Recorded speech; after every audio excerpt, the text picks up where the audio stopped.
I call those?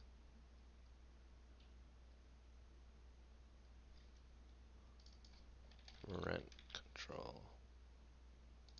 LOL.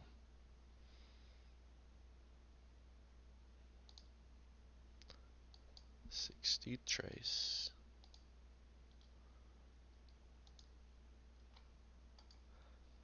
Episode 63 of the Henry George Daily Devotional. We are dealing with the fifth insufficient remedy currently advocated for in 1879 when this book was written, but is still advocated for by many folks today to explain why there are recessions. This remedy is titled From Governmental Direction and Interference. I call it, what about rent control? I think that's what this chapter, or whatever section of the book, is about. George writes, the limits within which I wish to keep this book will not permit so there is a limit, Mr. Henry George. Go on forever if you ask me.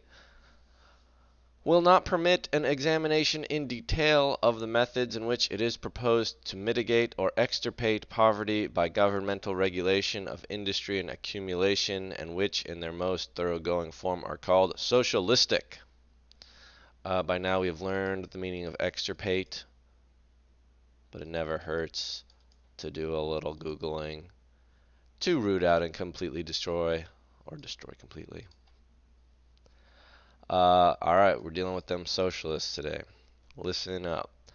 Nor is it necessary for the same defects attached to them all. There are the substitution of governmental direction for the play of individual action, and the attempt to secure by restriction what can better be secured by freedom. As to the truths that are involved in socialistic ideas, I shall have something to say hereafter. But it is evident that whatever savors of regulation and restrictions is in itself bad, and should not be resorted to if any other mode of accomplishing the same end presents itself. Alright, so we're saying that if we can do the same thing without regulation and restriction, we're just going to say it's evident that it's bad to then do regulation and restriction. Alright, I'm with you, but I could see some people being not so sure there.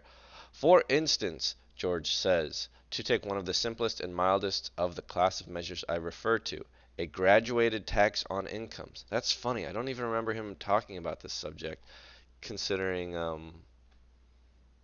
what's the word? There were no income taxes at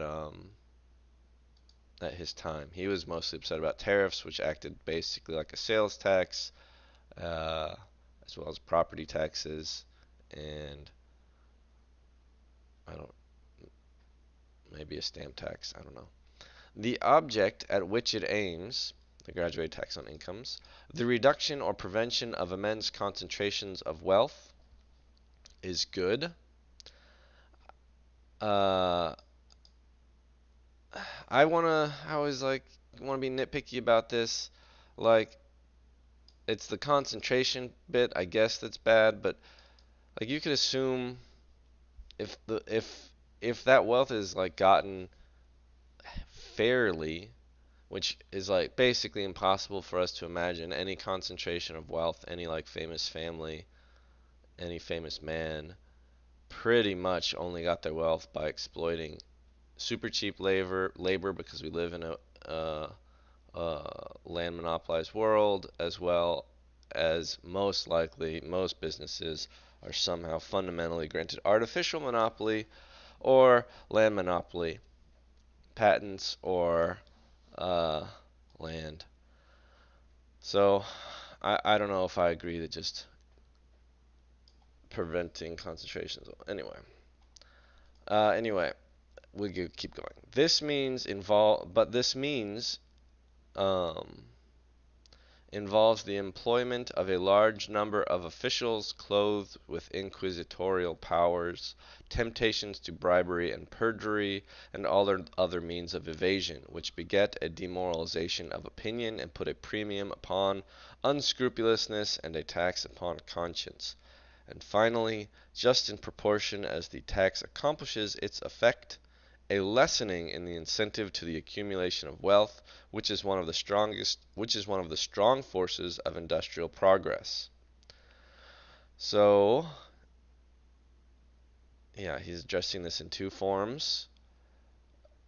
Uh, any form of government oversight involves some sort of cost of transaction, you could say, which is temptations of bribery and perjury, means of evasion, um, and that begets a demoralization of opinion, which, we have a whole bunch of people who aren't crazy, big fans of our government. In fact, that is sort of the default view, it seems like, in our present day. Um, and then finally, even if it does achieve what it is aiming for in this case, the more successful it is in reducing these concentrations of wealth, the more it lessens the incentive to accumulate wealth. That's why I push back against ever even having just the simple goal of reducing concentrations of wealth. I mean, maybe the immenseness bit, I suppose, um, but really, yeah. I don't. This is why, sometimes when you talk to people about Georgism, I've had some people say we should just have a 100% inheritance tax, and that, if I work really hard all day today and come home and I have a bunch of food and toys and games or whatever, um, for my kid and for me, and then I die tomorrow, and I knew I was gonna die tomorrow or something. If I knew I was gonna die in a week or something, and I had a little baby and no other parent or something, but somehow I had I had I had childcare somehow, uh, and I knew when I died that baby was gonna get nothing. I would probably spend my week accumulating a bunch of wealth for that baby before I died in a week and want them to have it. The trouble is when we think of inheritance and big estates and big inheritances, it's bundled in that those inheritances are largely unjustly gotten. If they're giant, accumulations of land, indeed they are unjustly gotten. Of course, people will say, okay, maybe not 100% inherit tax. You got to set the line somewhere. But these things scale. If it's anyway, you're here for George. Um, while if the elaborate schemes for regulating everything and finding a place for everybody could be carried out, we should have a state of society resembling that of ancient Peru. Don't know about that. Or that which, to their eternal honor, the Jesuits instituted and so long maintained in Paraguay. Don't know the history of either of those. I will not say that such a state as this is not a better social state than that to which we now seem to be tending. Yeah, so maybe socialism is better than our current form of capitalism, one might say. For in ancient Peru, though production went on under the greatest disadvantages from the want of iron and the domestic animals, yet there was no such thing as want, and the people went to their work with songs. I don't know anything. I don't remember reading this, and I don't know anything about. Oh, you know what we messed up again today? A couple days ago, I started with Remedy 3, and I never completed Remedy 2. We might have to double back if we remember at the end. George continues, but this it is unnecessary to discuss, that Peru didn't have iron or animals. Socialism in anything approaching such a form, modern society cannot successfully attempt. The only force that has ever proved competent for it, a strong and definite religious faith, is wanting and is daily growing less. Oh, he says socialists should be more religious, but in our modern 20th and 21st century perspective, socialists have been pretty non-religious, I might say. We have passed out of the socialism of the tribal state and cannot re-enter it again except by a retrogression that would involve anarchy and perhaps barbarism. It's quite an assertion. Our governments, as is already plainly evident, would break down in the attempt. Instead of an intelligent award of duties and earnings, we should have a Roman distribution of Sicilian corn, and the demagogue would soon become the imperator. The ideal of socialism is grand and noble, and it is, I am convinced, possible of realization.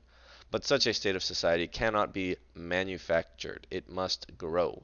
Society is an organism, not a machine. It can live only by the individual life of its parts, and in the free and natural development of all the parts will be secured the harmony of the whole. All that is necessary to social regeneration is included in the motto of those Russian patriots, sometimes called nihilists: land and liberty. You know, maybe I go back to chapter 2 uh, on its. Oh, here's chapter 2. We're done with all the remedies after the next section. I didn't mean go back to chapter 2. I meant go back to remedy 2 and finish that uh, as an episode all on its own. All right. Like, subscribe, share, leave a comment, be my friend. Bye bye.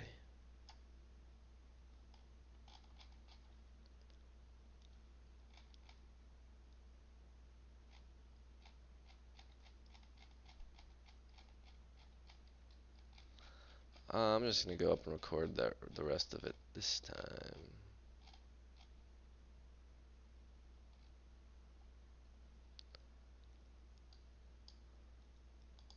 Alright, we're gonna do the rest of Remedy 2 as a bonus episode of the Henry George Daily Devotional to make up for overlooking it. The Remedy 2 is from the diffusion of education, improved habits of industry and thrift. And mostly, according to my précis, um, chapter 2, I'm not chapter 2, it's all chapter 1, Remedy 2. We had summarized this as: people think poor people should just work harder. This lets rich, successful people feel good about their position. This is more severe in the USA than in the old world. Hard work and intelligence only provide a relative benefit, like a race can only be won by one runner. Where everyone gets smarter and works harder, no laborer would receive higher wages.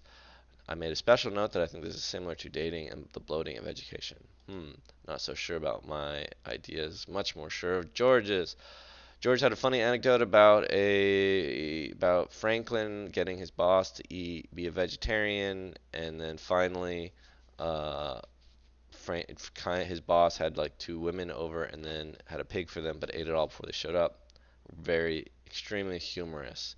All right, and then thriftiness. If a person is thrifty, they can save. But if the whole class of people are thrifty, then every landlord will just raise rent or lower their wages. I guess he's got some examples from cigar makers and watchmakers. I remember him talking about where it's expected in certain families or in certain industries for a family to work together, like the wife and kids, wages will go down. Whereas certain industries where it's expected that only the only the father works, the wages will sort of stay at that level. Like if you're in an industry where it's expected that just the father works, and you're paid a certain wage, if you start using your family to help you, and so doing, you're like basically making more, then if that becomes widespread in your industry, then the wages will lower a bit. All right, and then finally, education is similar to the hard work and intelligence, where it is special, where one person gets it or an individual, they can do well for themselves. But once it is broadly distributed, it's absorbed by land owners. Um, yeah, see, that was me talking about education up there. And then he gave an example of, I think, black folks despairing of education when they realize there's no opportunity for them. I remember there being some little anecdote about a man thinking that the black children were actually brighter than the white children up until they were like 12-ish or something, when they sensed that the best they could do would be like a cook or something. And so they despaired. All right, that's my recap. Um, this is Dr. Franklin and his vegetarian. Um, Malthusian theory. Effects of education. This is his gentleman. Um, is this maybe where we left off? Be this as it may, it is evident that intelligence, which is or should be the aim of education, that seems familiar to me, but we'll go with it, until it induces and enables the masses to discover and remove the cause of unequal distribution of wealth, can operate, yes. So the only good education is a Georgist education. If it's not that, all it can do upon wages is only by increasing the effective power of labor. Um, the effect, yeah, it has the same effect as increased skill or industry. I mean, here's the thing: society as a whole benefits because we're counting in the people who take advantage, who own the labor, which sometimes the most educated are the same people as the landed folk for a time. But George says in the long run, in an empire, the landed folk will basically cease to work and only care about maintaining their position and their wealth. I think this sort of creeps in, um, but that's, yeah. Um, when to read and write were rare accomplishments, a clerk commanded high respect and large wages, but now the ability to read and write has become so nearly universal as to give no advantage. Yep. Among the Chinese, the ability to read and write seems absolutely universal, but wages in China touch the lowest possible point. Yep. The diffusion of intelligence, except as it may make men discontented with a state of things which condemns producers to a life of toil, while non-producers loll in luxury, cannot tend to raise wages generally or in any way improve the condition of the lowest class, the mudsills of society. As a Southerner senator once called them, oh, that's what he called them, the mudsills of society, as a Southern senator once called them. Who must rest on the soil no matter how high the superstructure may be carried. I guess that's what a mudsill is. Should we Google mudsill?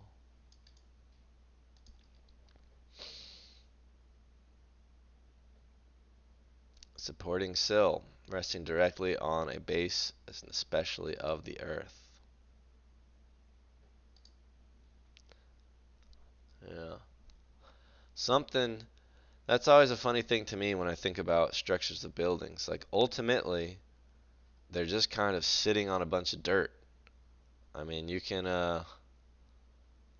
pound as many nails as you want. You can pour as much concrete on it as you want.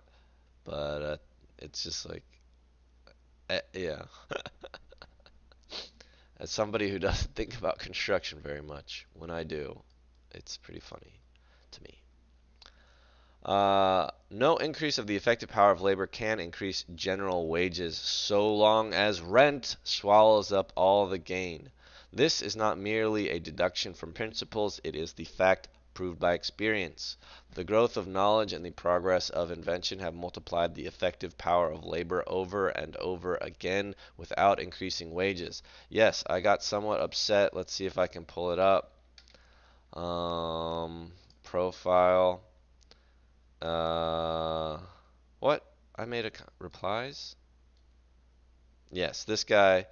Um, this post, insane that an economics professor would claim technologies can't eliminate poverty. The Green Revolution was all about technology. Um, how you blah, blah, blah. Sorry, but the problem. Somebody says. I don't know. Sorry, but the problem with golden rice is that it's not just a fundamental issue. People lack vitamin A because they're too poor to have it in huge amounts. Technologies can't eliminate poverty. And this guy's saying it's insane that a professor would claim technologies can't eliminate poverty. The Green Revolution was all about all this. This is basic history. And now, and this guy says, never doubt that technology can. Indeed, it's the only thing that ever has. And actually, one of my favorite programmers, game designers, like responded positively to this.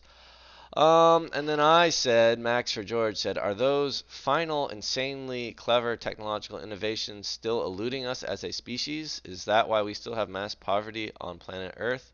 No way, Jose. It's the fact that we deny people access to land. read Henry George. I misspelled Henry George. Uh, yeah, if people want to keep saying that we need more and more technology, like, look the fuck around. I'm on a piece of tech. I'm using a piece of technology. You're using a piece of technology right now, watching this, that is incredibly, unimaginably highly developed and difficult to create for it. It's beyond conception of primitive man. Uh, and yet, go 3 miles or 5 miles that way, and you can basically find primitive men. Uh, so what's the deal? You know, like yes, technology is a necessary thing for creating enough wealth for everybody, right? Like if we never invented the wheel, uh, like maybe there wouldn't be enough just like good land for us to all live as simple hunter-gatherers. So you need some forms of technology, true, but as long as those forms of technology can be owned by just a minority, then you're gonna have poverty. It's not. This drives me nuts because so many smart people fall for the technology solution, and then I mean maybe they can try to wiggle their way out by saying better forms of government is a form of superior technology. Social technology is like what Samo Bruja blogs about, and he's very popular among the I think that's what he uses that term, uh, and he's very popular among the techno optimistic people. Uh, all right, anyway. The growth of knowledge and the progress of invention have multiplied the effective power of labor over and over again without increasing wages. In England, there are over 1 million paupers. In the United States, almshouses are increasing and wages are decreasing. It is true that greater industry and skill produce greater prudence, and a higher intelligence are, as a rule, found associated with a better material condition of the working classes. But that this is effect, not cause, is shown by the relation of the facts. Wherever the material condition of the laboring classes has been improved, improvement in their personal qualities has followed. And wherever their material condition has been depressed, deterioration in these qualities has been the result. But nowhere can improvement in material condition be shown as the result of the increase of industry, skill, prudence, or intelligence in a class condemned to toil for a bare living, though these qualities, when once attained, or rather their concomitant, the improvement in the standard of comfort, offer a strong and in many cases a sufficient resistance to the lowering of material condition. Yeah, this was an this was a new idea to me when I first read it. I mean, I guess I'd heard things similar to it. Um, the argument that uh, the effect of having greater industry and skill, prudence, and higher intelligence uh, is due to having better um, material conditions. When you think about it, you may not buy it, but I'm fairly convinced if I had grown up in a much less financially stable home, I would have developed very differently intellectually and morally. Um, Maybe I still could be. I could have been greater still in a greater home still. I am not without my failings.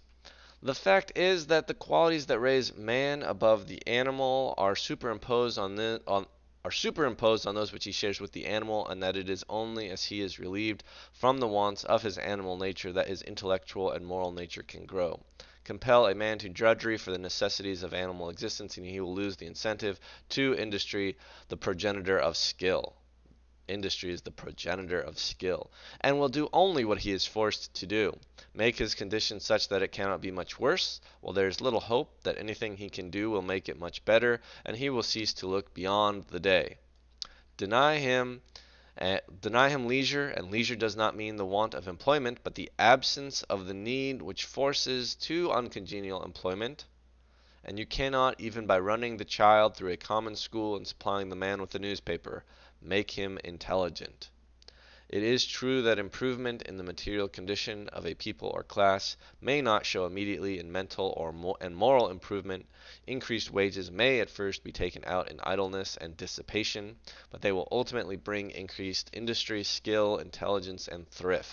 Comparisons between different countries, between different classes in the same country, between the same people at different periods, and between the people when their conditions are changed by emigration show, as an invariable result, that the personal qualities of which we are speaking appear as material conditions are improved, and disappear as material conditions are depressed.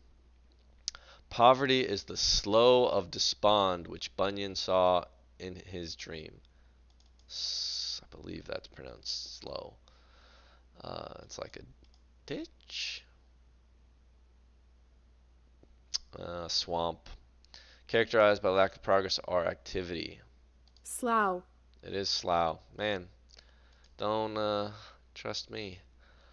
Slough of despond, which Bunyan saw in his dream, and into which good books may be tossed forever without result. To make people industrious, prudent, skillful, and intelligent, they must be relieved from want. If you would have the slave show the virtues of the free man, you must first make him free. Alright, that was finishing off the second remedy proposed that is currently advocated for that is insufficient, which is the idea that education and thrift would help the lower class or stave off uh, recessions.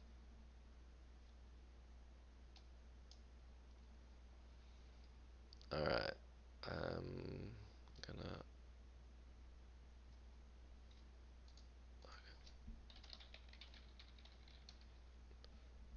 Where is my telephono?